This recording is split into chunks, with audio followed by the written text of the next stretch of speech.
Bonjour à tous et bienvenue sur la chaîne Tournu Actu Info et News. Aujourd'hui, nous allons nous plonger dans l'univers fascinant d'un peintre du XVIIIe siècle. Un artiste qui a marqué son époque par des scènes de genre et des portraits expressifs. Qui est-il ? Monsieur Jean-Baptiste Greuze. Connu pour ses tableaux moralisateurs et son talent exceptionnel pour le détail, il fut acclamé par ses contemporains avant de tomber dans l'oubli. Mais qui était-il vraiment, Monsieur Jean-Baptiste Greuze ? C'est ce que nous allons découvrir ensemble dans ce numéro. Monsieur Jean-Baptiste Greuze voit le jour le 21 août 1725, 5 rue de la Greuze à Tournu. Tournu, à cette époque, est une petite ville de Saône-et-Loire, au fin fond de la France. Issu d'une famille nombreuse, son père aurait souhaité qu'il devienne architecte, mais le jeune Baptiste manifeste très tôt une passion inébranlable pour la peinture. Ses talents précoces le conduisirent donc à Lyon, où il étudie sous la tutelle de Charles Grandon, un peintre reconnu à cette époque. Vers 1750, M. Greuze s'installe à Paris et intègre l'Académie royale de la peinture et de la sculpture. C'est là qu'il se perfectionne sous la direction de Charles-Joseph Natoire. En 1755, son œuvre, Le Père de famille, expliquant la Bible à ses enfants, lui vaut une reconnaissance immédiate. En quête d'inspiration, M. Greuze entreprend un voyage en Italie, où il étudie les œuvres de grands maîtres comme Raphaël et le Caravage.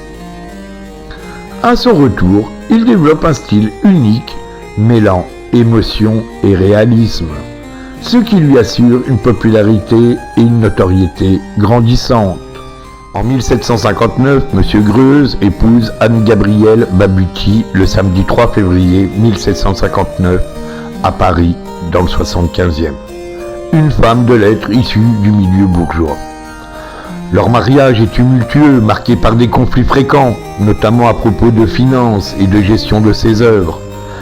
Ils finissent par se séparer en 1793. Monsieur Greuze Jean-Baptiste a eu 2 filles.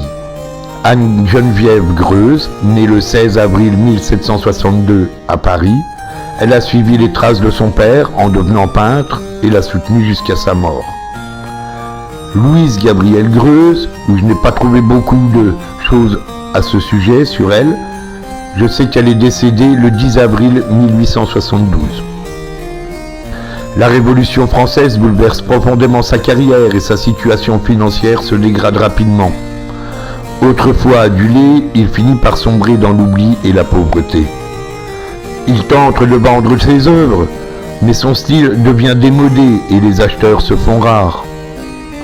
Malgré ses difficultés, il continue à peindre et à enseigner. Il eut plusieurs élèves dont certains devinrent des peintres respectés. Son influence artistique persista dans le courant du XIXe siècle, inspirant notamment des artistes romantiques.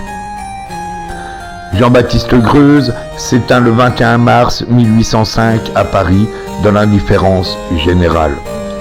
Son style, trop ancré dans l'académie du XVIIIe siècle, ne trouve plus sa place dans un monde en pleine mutation.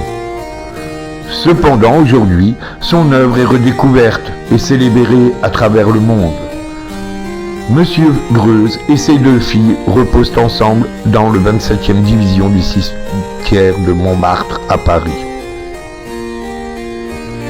Jean-Baptiste Greuze, un génie oublié ? Peut-être, mais son héritage artistique perdure, notamment grâce au musée qui lui est dédié dans sa ville natale à Tournu.